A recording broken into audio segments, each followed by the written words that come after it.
Brian Cox, welcome to your hometown university. You're receiving an honorary award today. How do you feel about that?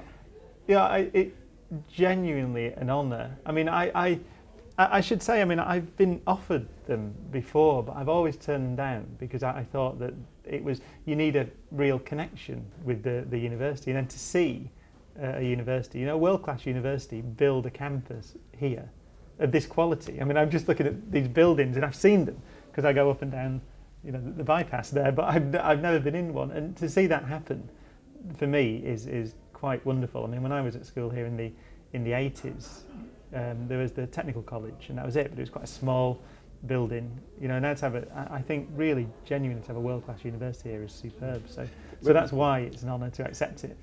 Because you were a pop star, you were a late starter. You didn't go to university till was it 22, 23? Yeah.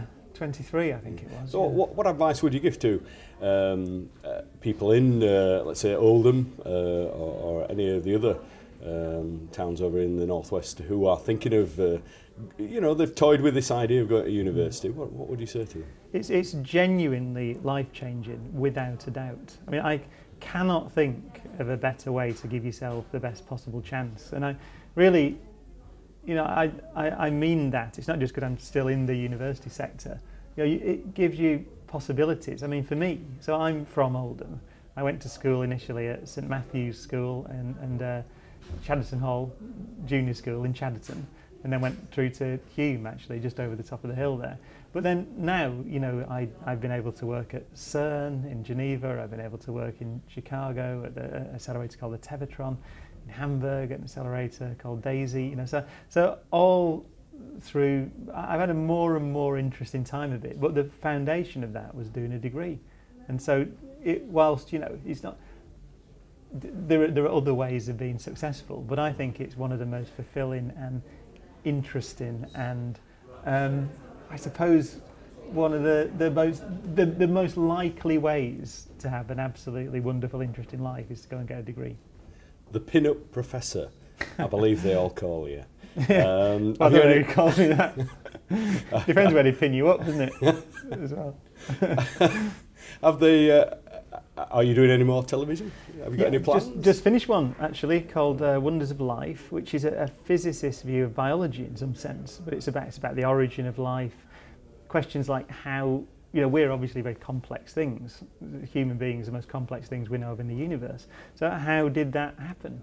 How did a collapse in dust cloud 4.5 billion years ago lead to such complexity? So that we just finished that. There are 5 of them, and as far as I know, they're on in October. So, but it took us a year to film, actually. It went to some interesting places, filmed in Mexico. We actually filmed each programme in one specific place, which is it was a choice to sort of cut down. I mean, in some sense, the BBC science programmes, you get known for hopping all over the world and saying, here's a glacier in Argentina and here's some sand in Namibia or something.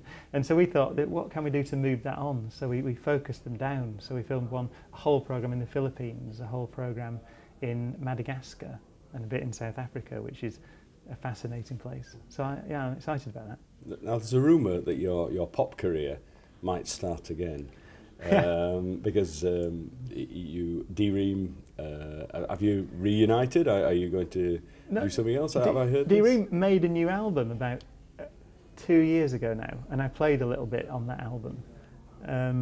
But actually on Twitter, Gary Barlow asked me whether I'd fancy playing at a Take That concert, and I said yes. And I haven't heard back from him since. But so maybe I can make my debut with Take That at some point. Gary certainly said, "Why don't you come play?" But I think it was because his wife kept watching my programmes. So that's what he said on Twitter, anyways. What does your son think of your pop days? Well, my little boy, I have a stepson who's 15, and my little boy is 3. So my little boy is too young. Although, interestingly, he has 2 daddies. He has Daddy, but then when he sees me on television, he says, Brian Cox. So I think he thinks that they're 2 separate people, I think. But he knows who it is, but he doesn't associate it with me. So I don't think he knows yet. Brian, enjoy your day with us. Thanks. The University of Huddersfield, inspiring tomorrow's professionals.